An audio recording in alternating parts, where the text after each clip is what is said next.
के बाद हाजिर हूं संगीत जगत की जीवित की विदंती बन चुकी भारत रत्न स्वर कोकिला लता मंगेशकर जी का आज जन्मदिन है और वह आज 91 साल की हो चुकी हैं। भारत समेत दुनिया में लता जी के करोड़ों चाहने वाले हैं।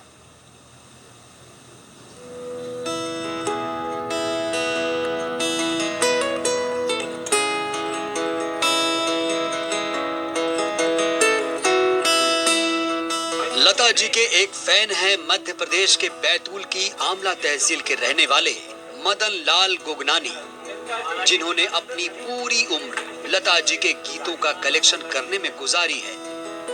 इनके पास लता जी के सुरीले गीतों से भरे 2000 से ज्यादा ऑडियो कैसेट और 1400 से ज्यादा डीवीडी का कलेक्शन है। लेकिन मदन लाल की मन्नत तो तब पूरी हुई जब 13 साल पहले उनकी मुलाकात लता जी से उनके मुंबई स्थित घर पर हुई और लता जी ने उन्हें साईं बाबा के भजनों की एक डीवीडी उपहार में दी। 1 घंटा 40 मिनट हमारी मुलाकात की।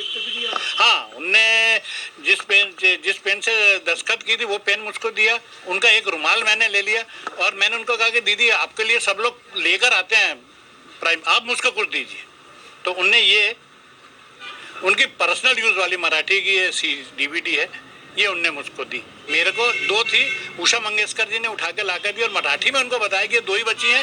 तब उन्होंने उनको कह दिया कि नहीं ये दोनों दे दो, तो एक देशराज जी को दिया उन्होंने, मेरे जवाई को, और एक ये मेरे को दिया। ये उनकी खुद की पर्सनल सुनने वाली सीडी है जो मेरे पास है, बड़े फक्र से बता रहा हूँ आपको। साल 2008 में अचानक वो पल आ गया और मदन लाल को जाने माने फिल्म समीक्षक आजाद शत्रु के साथ मुंबई में लता जी से मिलने का मौका मिला।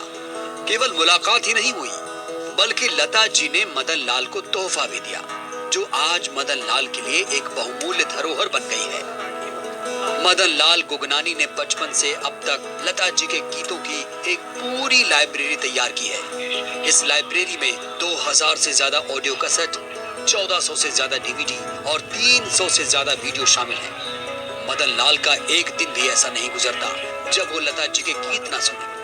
मदन लाल के मुताबिक जिस दिन वो लता जी के घर गए थे उसी दिन लता जी ने उनकी पत्नी और बेटी से फोन पर बात की थी और सभी का हाल चाल पूछा था। कलेक्शन में सीडी है, डीवीडी वगैरह और वीडियो कैसेट के भी हैं। उसमें भी अधिकांश सब लता जी के ही बारे में ज्यादा है। वैसे तो दुकानदार हूँ, बहुत कम समय मिल पाता है, लेकिन जितना भी समय मिलता है मैं और कहीं घूमने जाता नहीं हूँ, कुछ नहीं है। जितना मेरे दिनचर्या है दुकानदारी और गाने सुनना। दुकानदारी करते करते रेडियो पे गाने सुनता रहता हूँ और दुकान बंद होने के बाद में अपने माध्यम से सीडी प्लेयर थे तो सीडी प्लेयर पे सुनता रहता हूँ। जब तक नींद नहीं आती तब तक गाने चलते रहते हैं। आज भी मोबाइल का जमाना है, नींद आते तक गाने सुनता ही रहता। बस जैसी घंटी बजी फोन उठाया, हमको लगा कि इनने लगाया होगा फोन, वहाँ गए वाले थे ना, और वहाँ पे आवाज़ आई लता की, तो उनसे नमस्ते नमस्ते किया। पर उस समय तुरंत एकदम से बोलना नहीं हो रहा, जैसे बहुत खुशी हो जाती है ना। फिर अपने आप को संभाल के उनसे पूछा आप कैसे हैं। उनकी थोड़ी तबीयत अच्छी नहीं रहती, उसके बारे में भी पूछा। फिर बेटियाँ सामने सहेली क्या बैठी थी उसको भी बुलाया। आज तो टेक्नोलॉजी बहुत आगे बढ़ चुकी है, लेकिन जिस जमाने में सिर्फ कैसेट ही हुआ करते थे, इन्हें कराची पाकिस्तान तक से भी लोगों ने, जो आमला में रहने वाले हैं, उन्होंने अपने रिश्तेदारों से बुलवाकर कराची पाकिस्तान से इन्हें गाने मुहैया करा। लता जी का ऐसा कोई गीत नहीं जो मदन लाल के कलेक्शन में नहीं है। दूसरे देशों में रहने वाले उनके रिश्तेदारों ने भी उनके लिए लता जी के गीतों के कलेक्शन भेजे हैं। यहाँ तक कि पाकिस्तान के कराची से भी उनके पास ऑडियो कैसेट आ चुके हैं। ऋषु नायडू, न्यूज़ 18 बैतूल।